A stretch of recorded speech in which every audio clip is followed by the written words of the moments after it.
હાલો તો કેશોદ તાલુકાના કેવદ્રા ગામે શ્રી રામદેવજી મહારાજના 12 મંડપનું ભવ્ય આયોજન કરેલું છે. તો સંપૂર્ણ મંડપનો શણગાર અને રાત્રિનો ભવ્ય નજારો તમને એક જ વિડીયોમાં બતાવી દો. રામ રામ સીતારામ ડાયરાને આપણે ઘરેથી તૈયાર થઈને ટ્રાવેલર્સ ને રિક્ષાના સહારે કેવદ્રા સુધી પહોંચી ગયા. તો ચાલો આપણે ડાલીબાઈ અને ધુપેડાના દર્શન કરીને થોડીક વાર તમને સામૈયાનો આનંદ મણાવી દઉં.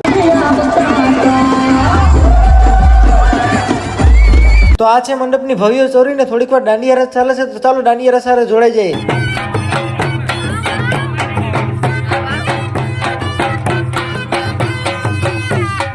તો ભાઈ મંડપમાં સરસ મજાની બાપાની પ્રસાદી પણ હતી. દાળ ભાત ગુંડી ગાંઠિયા. તો આપણે પ્રસાદી પણ લઈ લીધી. તો ચોરીની અંદર કાજુ બદામ ને રૂપિયાના સિક્કા નાખીને ચોરીને સોગઠ સાથે મિલન પણ કરાવી દેવામાં આવ્યું. તો ચાલો સોગઠ સંપૂર્ણ તૈયાર થઈ ગઈ છે ને સોગઠ ને સ્તંભ જોડે મિલન પણ કરાવી દેવામાં આવ્યું. જુઓ તો ભાઈ જુઓ, આ છે યુટ્યુબ નો પાવર. આપણે ગમે ત્યાં જઈને સબસ્ક્રાઈબર મિત્રો મળી જ જાય. તો ભાઈ જય બાવારી કૃષ્ણપરા કેવદ્રા વાળા મંડપ કરતા હોય તેમાં કાંઈ ઘટે નહીં. રોજે રોજ નવા નવા ડીજે ને દાંડિયા રસની રમઝટ બોલાવે. તો ચાલો ફટાકડા ફોડીને બાપા અનમોલ આભૂષણે તૈયાર થઈ ગયા છે. તો બધા બાપાના દર્શન કરી લઈએ.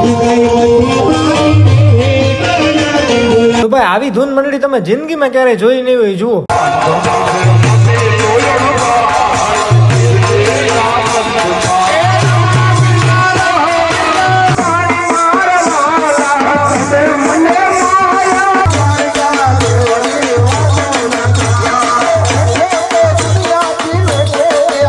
તો વિડીયો ગમ્યો હોય તો લાઈક શેર ફોલો કરી નાખજો.